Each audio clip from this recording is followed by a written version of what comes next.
এ আমার যুবক বাবারা, মাহফিল অনেক যুবক আছে, শুনে নাও। নবীর সাহাবীরা পাপকে কেন ভয় করত? নবীর সাহাবীরা কেমন পাপকে ভয় করত, অন্যায়কে ভয় পাইত? যুবক সাহাবীরা রে, যুবক বন্ধুরা শোনো, যুবক বয়সী হবে জান্নাতি, যুবকদের সরদার হবে আল হাসান আল হুসাইন। 18 বছরের যুবক 16 বছরের যুবতী হবে জান্নাতি। জোরে বলেন মারহাবা। আর একটু জোরে বলেন। আল্লাহ নবীর সাহাবী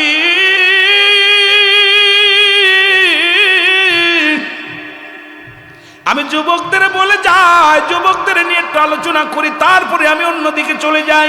পৃথিবীতে আপনার দাদার দাদা ছিল, তারাও চলে গেছে। আমার ভাইয়েরা, আমার বন্ধুরা, আমার নবীর একজন প্রিয় সাহাবী গো। আজকে তো বাংলার ঘরে পর্দা নাই, ছোট্টবেলা জানতাম কুমিল্লার জমিনে পর্দাশীল বেশি, কুমিল্লার মানুষ আলেম বেশি। এখন আয়া দেখি রে, কুমিল্লার জমিনে একেবারেই নষ্ট হয়ে গেছে রে বাবা। কারণ মনে ছোটবেলা যা শুনেছি তার বিপরীত। এখন রাস্তাঘাটে মেয়েরা, ঘাটের মধ্যে মেয়েরা, রাস্তার মধ্যে মেয়েরা, বাজারে মেয়েরা। মা গো, একটু দরদি মা, একটু দিলের কান্ডা লাগা শোনেনি। যুবক বাজারেরা দিলের কান্ডা লাগা শোনো।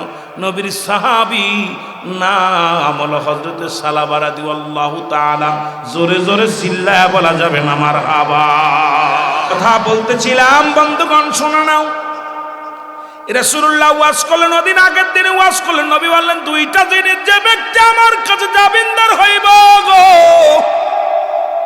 আমি নবী আদা করলাম, আমি নবী আদা করলাম গো, আমি নবী হাত ধরে জান্নাতে নিয়ে যাব।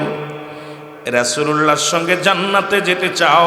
কে কে একটু হাত দুখানে তুলে দেখাও।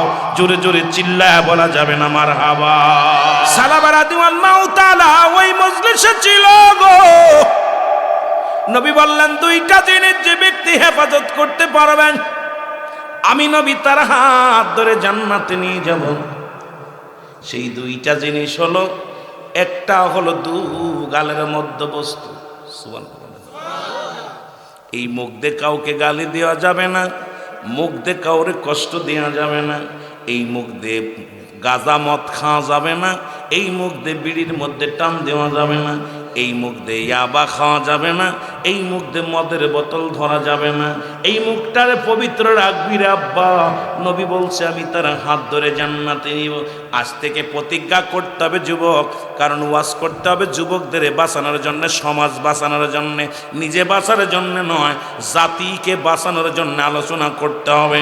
মুসলমান যদি একটা যুবক বাঁচতে পারে সমাজের মধ্যে, একটা যুবক যদি ফিরে আসে গো অযুবক, তাহলে আল্লাহর দরবারে, আমি আল্লাহর দরবারে জবাব দিতে পারবো।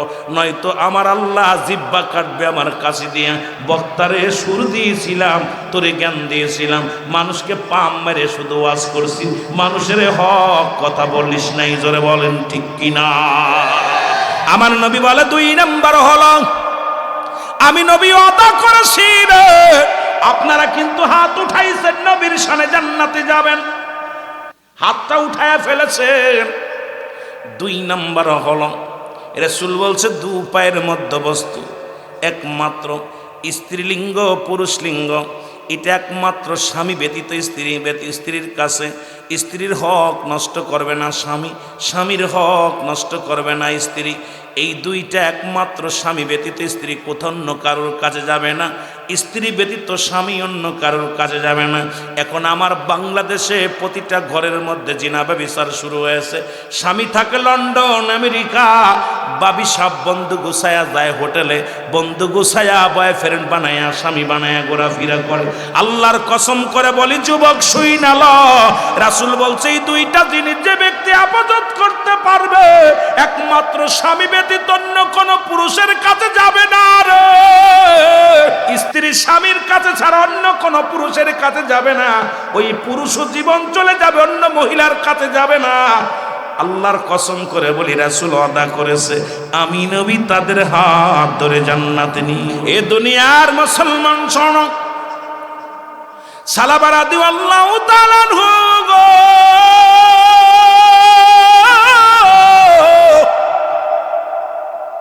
উনি রাসূলুল্লাহর কদম থেকে আসতেছিল, রাস্তা দিয়ে যায়, হঠাৎ দেখে রে ওই এক বাড়ির সামনে দিয়ে যাইতেছিল, বাড়ির পর্দার কাপড় সরে গেছে, আর একটা মহিলা গোসল করা অবস্থা ছিল।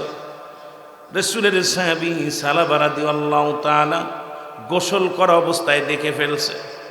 দেখার সঙ্গে সঙ্গে সালাবা কান্দা, আল্লাহ, আমার নবী তো বলছে বেগানা নারী চেহারা দেখা হারাম, আর পরের বউ নিয়ে কত সুন্দর সুন্দর গল্প করি, বন্ধুর বউ নিয়ে গল্প করি, মোবাইলে প্রেম করি।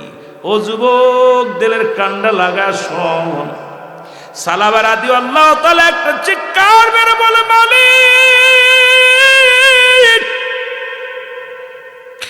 আমি তো জালেমদের অন্তর্ভুক্ত হয়ে গেছি গো আল্লাহ, আমি যে বেগানা গাড়ির নারীর গোসল করা দেখে ফেললাম। আজকে নারী পর্দা নাই গোসল করে, মুসলমান বিলে খালে বিলে ঘাটে, একটা বাড়ি পর্দা নাই রে যুবক। কষ্ট হয়, বড় কষ্ট হয়। এর নামাজ যেমন ফরজ, পর্দা তেমন ফরজ, ঠিক কিনা? কিন্তু পর্দা তো নাই রে। ওয়াজ করে কি হবে এই দেশে? হবে একটা জিনিস, হবে বক্তার হবে বাড়ি গাড়ি, বক্তার সুর ভালো হলে টাকা বাড়ে প্রতিদিন রাত্রি, আর এই টাকা পাইয়া বক্তা 10 তলা 12 তলা ভিআইপি গাড়িতে চড়তে পারে। শ্রোতারে কিচ্ছু দিতেছি না, শ্রোতা শুধু আসন আর যাওন আর খাওন। বক্তার কিছু হয়, কমিটিরও কিছু হয়, কিন্তু মাঝখানে আমার বাজানেরা সর্বনাশার মূল রাত জাগিয়া জাগিয়া চলে যায়। আল্লাহ, আমাদের গুনাহগুলো তুমি মাফ করে দিও। জোরে বলে না আমি, আর একটু জোরে জোরে চিল্লায় বলা যাবে না আমি। আমার এই কথা যদি নবী জেনে যায় যে আমি বেগানা নারী দেখে ফেলেছি রে, যদি নবী জেনে যায় যে আমি বেগানা নারী দেখে ফেলেছি, যদি আল্লাহ রাব্বুল আলামিন জিবরিলকে দিয়া জানা খবর দিয়ে দেয় আমার নবী রে, আমি কেমনে মুখ দেখাবো? আমি তো একজন মুসলমান। হে মুসলমান, আমি তো একজন মুসলমান। আমি মুসলমান হয়ে একটা বেগানা নারী দেখে ফেললাম, আর আমার দেশের পীর সাহেবরা খাদেমের বউ দিয়া পা টিপা আছেন, রাগ করেন না, খাদেমের বউ খাওয়ায়া দেয়, দেখি হুজুরের মাথায় তেল মেখে দেয়।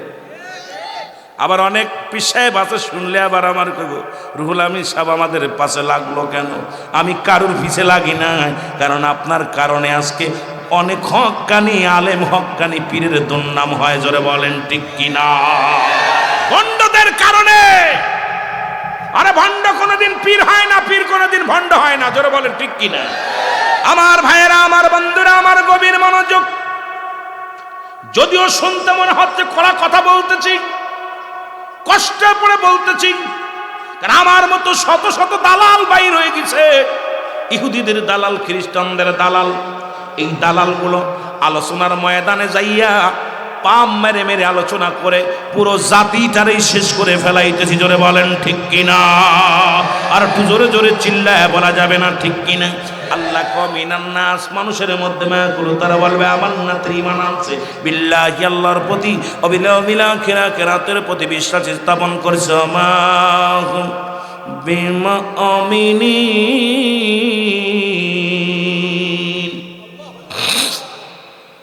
এ মুসলমান, গভীর মনোযোগ। যে কথাগুলো দিলের কান্ডে লাগা শোনো, নাস শব্দের অর্থ মানুষ। ও যুবক, দিলের কান্ডা লাগা শোনো। সালাবা রাদিয়াল্লাহু তাআলা, আমি পিছে যাই আর একটা আলোচনা গায়ে যাই। সালাবা রাদিয়াল্লাহু তাআলা চোখের পানি ছেড়ে কান্দার বলে, আল্লাহ, আমি নারী, বেগানা নারী দেখে ফেললাম মালিক।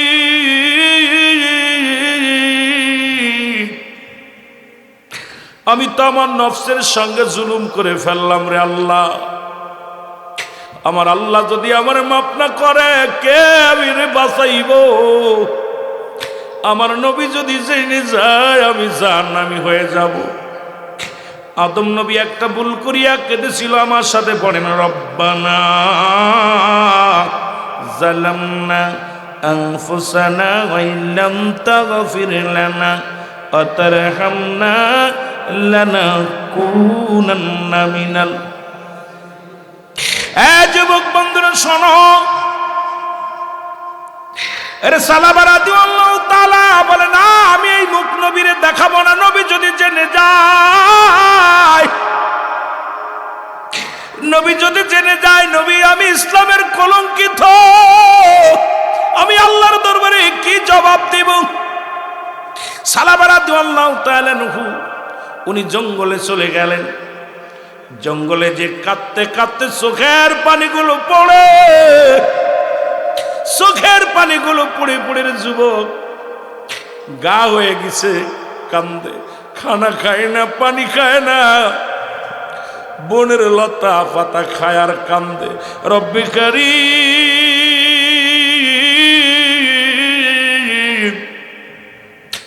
আমি গুনাহগার, আমি পাপী, আমারে কি মাফ করবারে রব্বি কারীম, আমার মতো পাপী রে তুমি কি ক্ষমা করবারে আল্লাহ।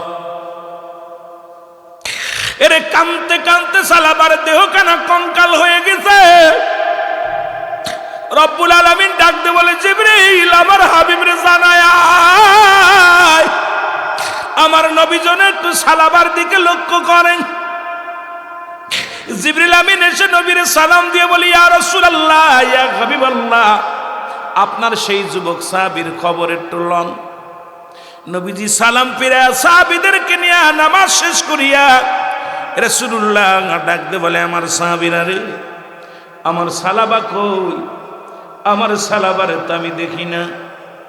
সাহাবীরা বলে, হুজুর খবর নিতে হবে। নবীজি বলেন, খবর নাও, তাড়াতাড়ি খবর নাও। খবর নেওয়া হলো, খবর নেওয়া হলো, কেউ খবর বলতে পারে না। নবীজি বলেন, সাহাবীরা রে আয়, তাড়াতাড়ি আয়, না জানি মক্কা মদিনার কাফেরেরা আমার সালাবারে মেরে ফেলেছে। আমার সালাবা বড় আশেক যুবক মানুষ, 5 ওয়াক্ত সালাত জামাত আদায় করত। আমার সালাবা একজন আদর্শবান, আমার সালাবা একজন নবী প্রেমিক সাহাবী রে, তার খবর নাও। নবীর সাহাবীরা বলে, হুজুর কোথাও খবর পাইলাম না। নবী বললেন, শোনো, কোথায় রে আমার আবু বকর? আবু বকর হাজির হয়ে গেছে। কোথায় আমার উমর? উমরে ফারুক রাদিয়াল্লাহু তাআলা হাজির হয়ে গেছে। নবী কা উসমান গনি, উসমান গনি হাজির হয়ে গেছে। নবী কা এসে কোথায় হযরত আলী, হযরত আলী রাদিয়াল্লাহু তাআলা হাজির হয়ে গেছেন। 4 জন সাহাবী হাজির হয়ে গেলেন। আমার নবী ডাক দে বলে, উমর রে, ওমর, ওমরে ফারুক রে, তুমি যাও হযরত আলীকে সঙ্গে করে নিয়ে যাও, পাহাড়ি অঞ্চলগুলো খবর নাও, না জানি আমার সালাবাকে হত্যা করে পাহাড়ে কোথায় রেখে দিছে। হযরত আবু বকর সিদ্দিক রাদিয়াল্লাহু তাআলা কে ডাক দে বলে, আবু বকর, আবু বকর রে, দেরি করিস না, আরে আমার সালাবার খবর লো, যা যা হযরত উসমান গনি রাদিয়াল্লাহু তাআলা কে লয়া চল, পাহাড়ের অলিগলির মধ্যে, এই মক্কা মদিনার অলিগলির মধ্যে ভালো করে খবর নাও, আমার সালাবা কি জিন্দা না মারা গেছে। আমার ভাইয়েরা, আমার বন্ধুরা, যেমন আপনাদের এই মসজিদের ইমাম সাহেব মুসল্লিদের সঙ্গে একটা সম্পর্ক ভালো, নামাজ শেষ করার পর 1 দিন 2 দিন 3 দিন যদি কোনো মুসল্লিকে না দেখে, ইমাম সাহেব সালাম ফিরে বলবে, ভাইজান অমুক মুয়াজ্জিম, অমুক মুয়াজ্জিম সাহেব অমুক মুসল্লিরে তো দেখি না। এই জন্য নবী জামাতের গুরুত্ব দিছে। জামাতে নামাজ পড়লে মুসলমান, এই যে মিলন মেলা, নামাজে গেলে মুসল্লিদের সঙ্গে ইমাম সাহেবের একটা মিলন হয়ে যায়, দেখা হয়ে যায়, সাক্ষাৎ হয়ে যায়, পরস্পরের খবর নেওয়া যায়। জোরে বলেন ঠিক কিনা? আমার নবীর সাহাবীরা রওনা হয়ে গেল, কোথাও খুঁজে পায় না, সব জায়গা তন্ন তন্ন করে খুঁজলেন। হযরত ওমর ফারুক রাদিয়াল্লাহু তাআলা আনহু ডাক দিয়ে বলে, ভাই আলী, আলী রে, আমার নবীজি সালাবার জন্য বিকুল হয়ে আছে, কোথায় রে তারে পায়? না জানি মক্কা মদিনার মানুষেরা মেরে ফেলেছে, না জানি তারে দুনিয়া থেকে বিদায় করে দিছে। হযরত আলী বলে, না চলো যাই, একটু ওই পাহাড়ি অঞ্চলে যাই। পাহাড়ি অঞ্চলে যা ডাক দিয়ে বলে, রাখালেরা রে, কোথায় রে রাখালিরা, কোথায় রাখালিরা? আমি নবীর সাহাবী হযরত ওমর ফারুক রাদিয়াল্লাহু তাআলা বলতেছি, আমি হযরত আলী রাদিয়াল্লাহু তাআলা আনহু বলতেছি, তোমরা কি খবর দিতে পারবা আমার সালাবারে নবীর সাহাবী, যুবক সাহাবী, এই সাহাবীর খবর তোমরা জানো? এমন লম্বা চওড়া, দেখতে শুনতে অনেক সুন্দর চেহারা। সকাল বেলা কানতে কানতে পাহাড়ে ওঠে, সন্ধ্যা লেগে গেলে কানতে কানতে পাহাড় থেকে নামে। ইতিহাস সাক্ষী দেয়, নবীজি যার নাম রাখছে কান্দনগত সাহাবী, সেই সাহাবীর নাম হলো সালাবা রাদিয়াল্লাহু তাআলা আনহু। অনেক সময় সাহাবীরা বলতেন কান্দনগত সাহাবী, শুধু কানতেন আর কানতেন গুনাহ মাফের জন্য। শুধু একটা ভুল করেছে, বেগানা নারীর চেহারা দেখে ফেলেছে। জোরে জোরে চিল্লায়া বলা যাবে না আল্লাহু আকবার। আবার যুবক বন্ধুরা শোনো না, আল্লাহর নবী সাহাবীরা বলে, রাখালেরা রে,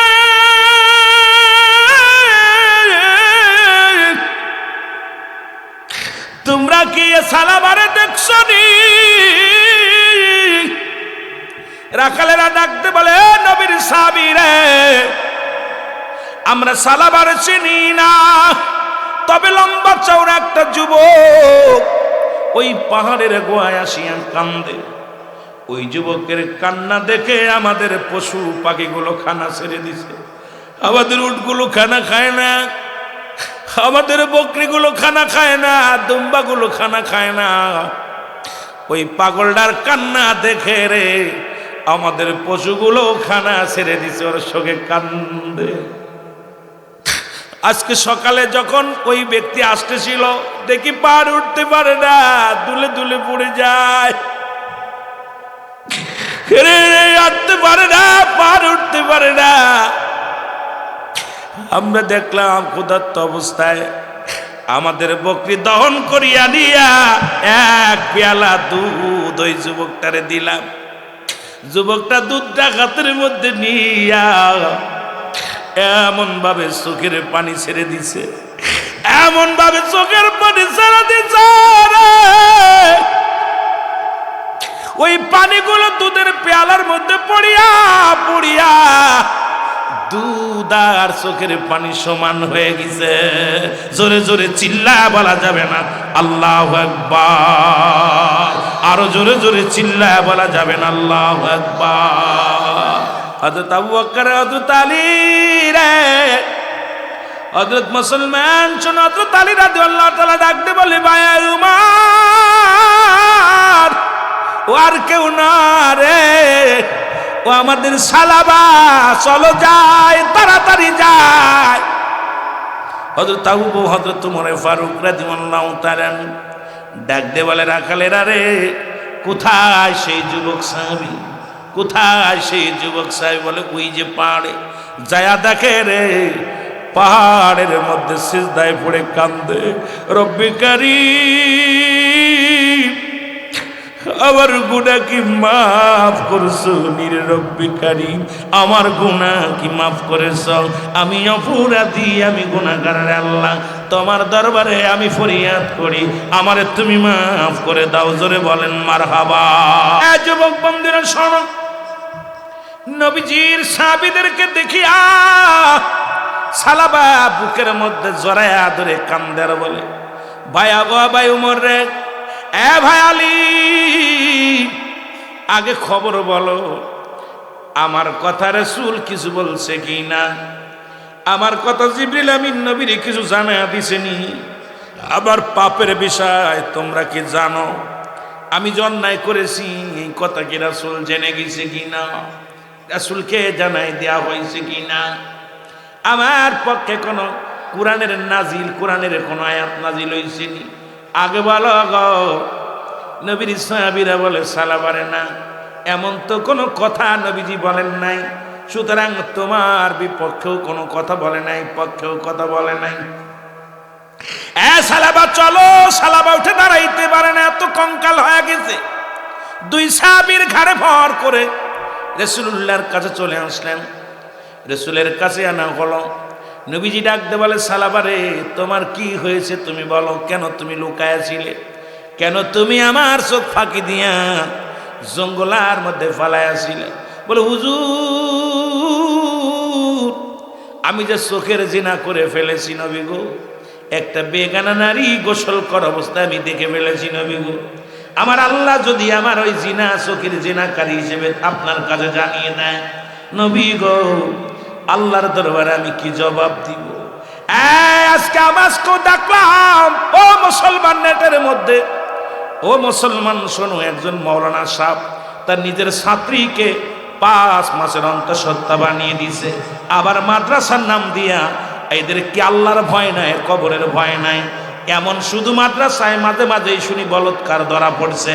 আমার বড় কষ্ট হয়, এই সমস্ত মৌলবীদের বিচারটা কঠিনভাবে করার দরকার, জোরে বলেন ঠিক কিনা?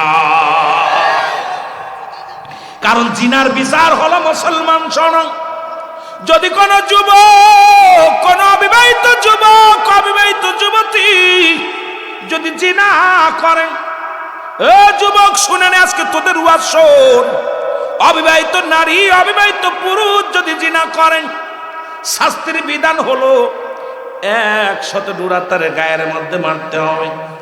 2-4টে মারা পাওয়ার জন্য মারা যায়, এমন ভাবে মারতে হবে যেন মারা যায়। অবিবাহিত থাকার কারণে, অবিবাহিত নারী পুরুষ থাকার কারণে মারা গেলে তাদের গোসল করাতে হবে, এরপরে তাদের কাপনের কাপড় পরাইতে হবে, তাদের জানাজা পড়তে হবে, তারপরে তাদের মাটি দিতে হবে।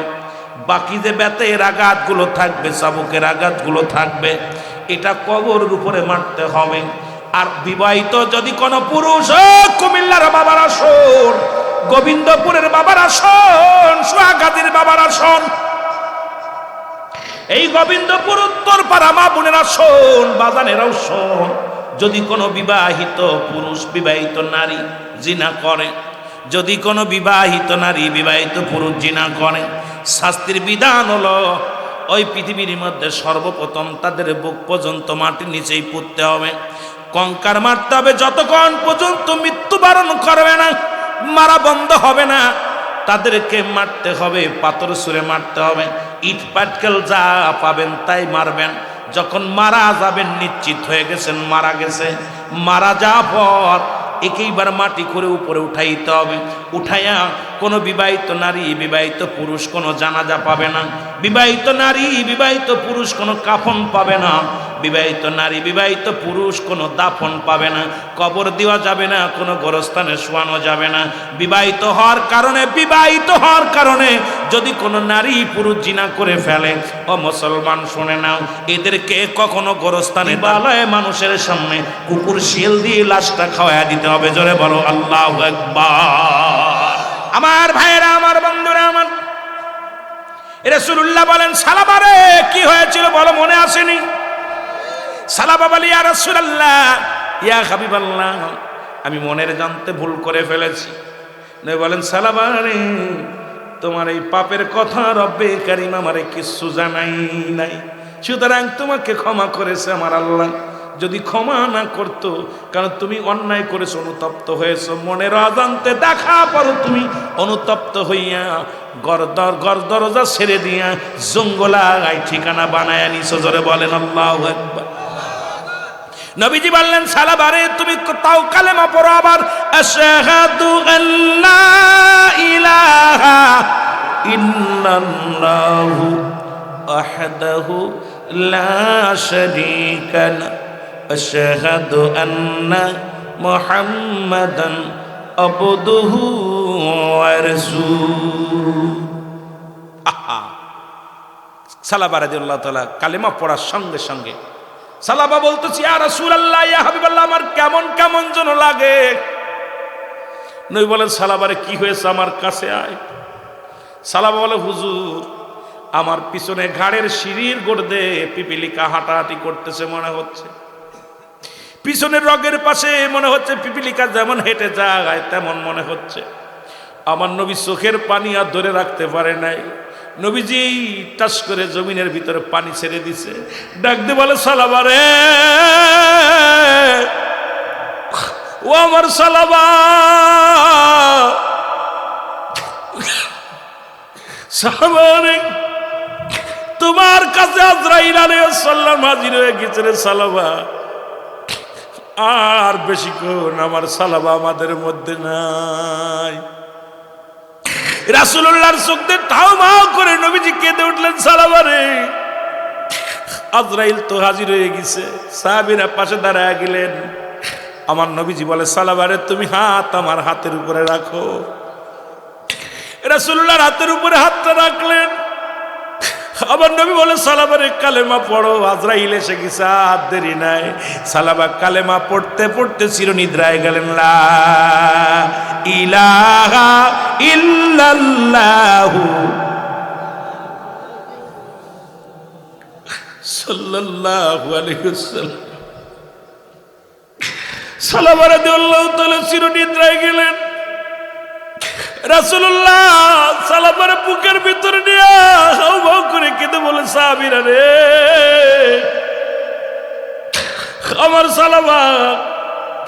আমার সালাবা বিদায় হয়ে গেল, তোমরা গোসল করাও, তাড়াতাড়ি গোসল করাও। সাহাবীরা গোসল করাইলেন, কাপড়ের কাপড় পরাইলেন। নবী বলেন, আজকে সালাবার জন্য দোয়া, সালাবার জন্য জানাজার নামাজ আমি নবী পড়বো, তোমরা ফাঁকা ময়দানে নিয়ে যাও। এইরকম একটা ময়দানের ভিতরে নিয়ে যাওয়া হলো। সাহাবীরা 4 জন ধরে, এখন নবীজি নিজেই ধরতে বলছে, 4 জন লাশ নিয়ে সুন্নাত জোরে বলেন সুবহানাল্লাহ। অনেকে মুসলমান বলে 4 জন ধরে। এই যে মুসলমান 40 কদম পা বাড়ানোর পর খাটিয়া বদলানো, এটাও সুন্নাত। রাসূল বলে গেলেন কেমনে কেমনে লাশগুলো নিতে হবে। রাসূল তো নিজেই বলে গেলেন, মুসলমান শুনে নাও, আমি ওদিকে যাব, মুসলমান লম্বা আলোচনা গেলে দেরি হয়ে যাবে। সালাবা রাদিয়াল্লাহু তাআলার গোসল করানো হলো, কাপন পরানো হলো জানাজার নামাজের জন্য। যখন নিয়ে যাওয়া হয়, রাসূলুল্লাহ আগে আগে হাঁটতেছিলেন, হঠাৎ করে নবী দাঁড়ায় গেলেন। হযরত ওমর ফারুক পিছনের দিকে তাকায় দেখে নবী পিছনে পড়ে গেছে।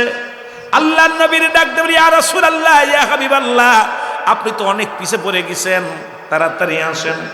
নবী বলে, ওমর রে, আমি কেমনে আসবো, আমি তো পা রাখার জায়গা পাচ্ছি না, আমি পাটা রাখবো কোথায়? বলে, ইয়া রাসূলুল্লাহ, আমরা তো সীমিত মানুষ। যেমন আজকে ঈদগার ময়দানটা অনেক বড়, লোক তো সামান্য। নবীজি ওমর ফারুক তো দেখতেছে সামান্য মানুষ। নবীজি বলেন, ওমর রে, আমি তো পা রাখার জায়গা পাচ্ছি না। এই পৃথিবীর মধ্যে ইতিপূর্বে এত ফেরেশতা নামে নাই। আসমান জমিনের ভিতরে লক্ষ লক্ষ ফেরেশতা আমার সালাবার জানাজার নামাজে হাজির হয়ে গেছে। ধরে বলেন সুবহানাল্লাহ। রাসূল খুব আস্তে আস্তে করে পাটা ফেলে, একটা পা উঠায় আর একটা পা খুব সাবধানে ফেলে। হযরত ওমর বলে, ইয়া রাসূলুল্লাহ, ইয়া হাবিবাল্লাহ, একটু হেঁটে আসেন। নবী বলে, কেমনে আইব? ওমর রে, এত পরিমাণ ফেরেশতা নামছে, এত পরিমাণ আসমান জমিনের ফেরেশতারা জানাজার নামাজে হাজির হয়ে গেছে। রাসূলুল্লাহ নামাজ শেষ করলো, জানাজার নামাজ শেষ করিয়া রাসূলুল্লাহ সাহাবীদেরকে নিয়ে হাত উঠায়া দিলেন, রব্বে কারিমের দরবারে হাত উঠায়া দিলেন। জিবরিল আমিন এসে বলে, ইয়া রাসূলুল্লাহ, ইয়া হাবিবাল্লাহ, আপনি আজকে যার জন্য হাত উঠাইছেন, যিনি একটা ভুল করার কারণে কেঁদে কেঁদে জীবনটা কাটায়া দিছে, কান্দন সাহাবী, নবী গো, একটা নয় দুটি নয়, 8টা জান্নাতের দরজা খোলা হয়েছে তার জন্য। অসংখ্য ফেরেশতারা তাকে স্বাগতম জানায়া রিসিপশন করার জন্য বসে আছে। ইয়া রাসূলুল্লাহ, ইয়া হাবিবাল্লাহ, তাকে স্বাগতম জানায়া জান্নাতে ঢুকাবে। কারণ সালাবার জন্য সব জান্নাতের ফেরেশতারা অপেক্ষা করতেছে, সবাই তাকে নিবে। সুবহানাল্লাহ বলেন না? সবাই তার জন্য আগ্রহ হয়ে আছে। ইয়া রাসূলুল্লাহ, ইয়া হাবিবাল্লাহ, হুর গেলেমানগুলো তার জন্য অপেক্ষা আছে। নবী গো, অসংখ্য হুরেরা তার জন্য আগমন করতেছেন। ইয়া রাসূলুল্লাহ, ইয়া হাবিবাল্লাহ, আমার নবী মিষ্টি হাসি দিয়ে বলে, আমার সাহাবীরা রে, আমার কান্দনগত সাহাবা এত ভাগ্যবান, এত ভাগ্যবান, তার জন্যে 8টা জান্নাতের দরজায় খোলা রয়েছে। এমনকি হুর গেলে মানগুলো তার জন্য অপেক্ষা করে। তার অসংখ্য ফেরেশতারা, জান্নাতি ফেরেশতারা জান্নাতের দরজা খুলে অপেক্ষা আছে। জোরে বলেন সুবহানাল্লাহ। এ আমার যুবক ভাইরা শুনে রাখো, এই জন্য বলি যুবক বয়সে একবার আল্লাহ বলা, যুবক বয়সে একবার আল্লাহ বলা আর বুড়ো বয়সে 1000 বার বলা সমান হবে না। আর বুড়া হয়ে গেলে ভুলে যায়, বুড়া হয়ে গেলে সব কিছু বোধ শক্তি কমে যায়। এই জন্য যুবক বয়সে ইবাদত বন্দেগী আল্লাহর কাছে বড় দামি। আর সেই যুবক বয়সে তোরা মোবাইল নিয়ে ব্যস্ত, যুবক বয়সে আজকে সেরি নিয়ে ব্যস্ত, যুবক বয়সে মদ গাঁজা নিয়ে ব্যস্ত। আমি তোদেরকে আহ্বান করব, তোদের পায়ে ধরে বলে যাব, যুবক আয়, ফিরে আয়। যে সমাজের যুবকগুলো আল্লাহ হয়ে গেছে, এই সমাজ থেকে দুর্নীতি দূর হয়ে গেছে। জোরে বলেন ঠিক কিনা? একমাত্র দেশ জাতিকে বাঁচাইতে পারে, সমাজকে বাঁচাতে পারে যুব সমাজ। আজকে যে যুবকগুলো আসিস, তোরা যদি 5 ওয়াক্ত নামাজ জামাতে আসিস, তোকে দেখা দেখি বুড়োগুলো আসবে, ছোটগুলো আসবে। এই জন্য যুবকরাই পারে সমাজ। এলাকার মধ্যে গান হতে দেব না। নিয়ত করবো যে আজ থেকে এই গ্রামে কোনো গান বাজনা বাজতে দেব না। নিয়ত করবো এই মহল্লার মধ্যে কোন রকম অন্যায় সহ্য কোনো জিনাবা বিচার চলবে না। যুবকরা ঐক্যবদ্ধ হয়ে সমাজ পরিচালনা করলে এই সমাজে পুলিশ লাগবে না, দারোগা লাগবে না, এমপি লাগবে না, মন্ত্রী লাগবে না। এই সমাজ পাল্টে দেওয়ার জন্য আমার যুব সমাজের দরকার। জোরে বলেন ঠিক কিনা? আরো জোরে বলেন ঠিক কিনা?